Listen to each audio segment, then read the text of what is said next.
Despite the troubling developments in Afghanistan, the White House says plans to withdraw most American forces by the end of next year remain on track. Listen here. There is no question that, there have been a number of difficult security incidents, and there have been comments by President Karzai with which we've disagreed. But our policy has not changed.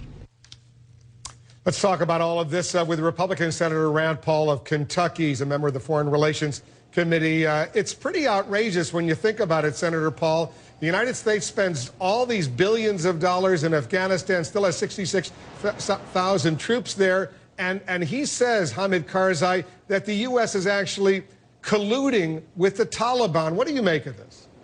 Well, it's a great deal of disrespect for a man that largely came into being and came into power because of our help.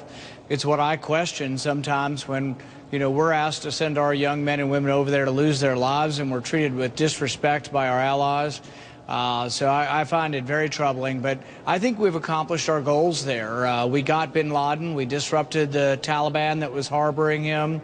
We disrupted the government that was harboring him. I think we've achieved our goals, and I think it is time to come home. So you would accelerate the withdrawal schedule. Right now, U.S. troops are supposed to be out by the end of 2014, almost 2 years from now. What kind of timetable would you like?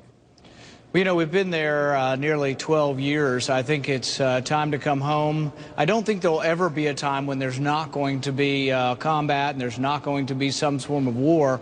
But 12 years is a long time for the host country not to have stepped up now and begin to defend their country. I think they will have to step up, and I think when we do leave, they will step up, or there'll be a civil war. So I think it is time to come home. The exact timetable, though, I think has to be done in conjunction with the generals and trying to figure out how you can safely exit a war that you've been in for so long. And it's costing the U.S. taxpayers about $2 billion a week to maintain that military presence in Afghanistan. Another secretary, the Secretary of State, he was in Egypt the other day. He offered another $250 million to the Egyptian government, a Muslim Brotherhood-led government in Egypt. Is this something you support? Well, we have no White House tours right now, but they've got $250 million to give to Egypt, extra beyond the $2 billion we give. I can tell you that people are outraged when I talk to working class people and they find that their taxes are being sent to a country that burns our flag and chants death to America. Meanwhile, we don't have tours in the White House, and you know what the president's done now? He's closing the entrances to the office buildings up here. And I asked one of the Capitol Hill police today, I said, well, where are they? Are they not working? He said, no, they've just been assigned to other locations. So this Mickey Mouse games that he does, and then he gives $250 million in addition to the couple billion we already give to Egypt, I think it's really a disgrace. And Senator, I want to ask you about some domestic politics. This new approach by President Obama being described by some as the charm offensive. He's coming up to Capitol Hill this week to meet with various lawmakers, meeting with Senate Republicans on Thursday. When you see him, what issues will you raise with the president? Well, you know that one I've been asking for a year and a half, and I told him frankly that he could go down in history as a great leader if he would fix entitlements. It's really just math. I mean, nobody really wants the changes, but mathematically you can fix Social Security by gradually raising the age and means testing the benefits, meaning rich people get a little bit less benefits than they currently get.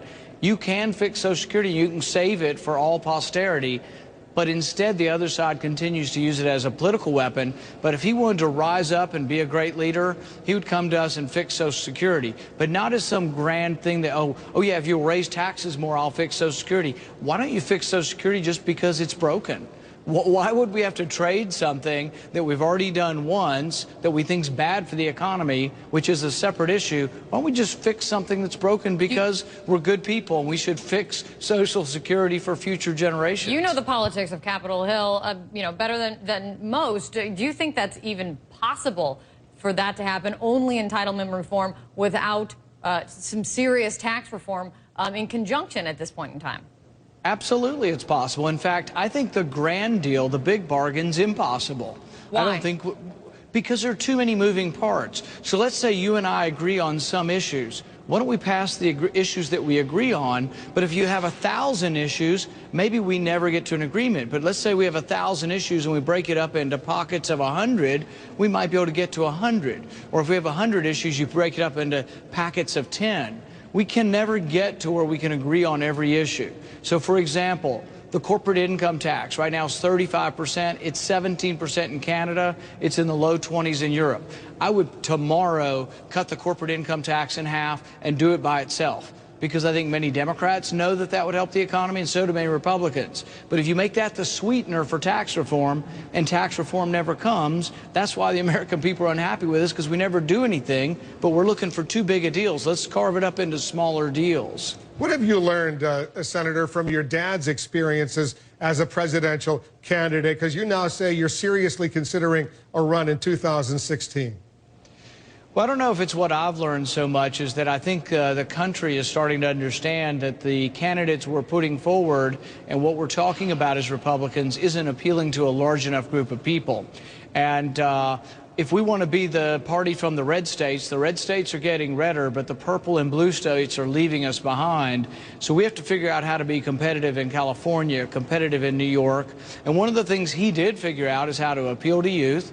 I think the youth are captivated by stands on principle. I think our stand for trial by jury and for not droning Americans was something that a lot of young people accepted. They like you to stand on principle and stand on something you really believe in. Senator Rand Paul from Kentucky. Senator, thank you so much. Thank you.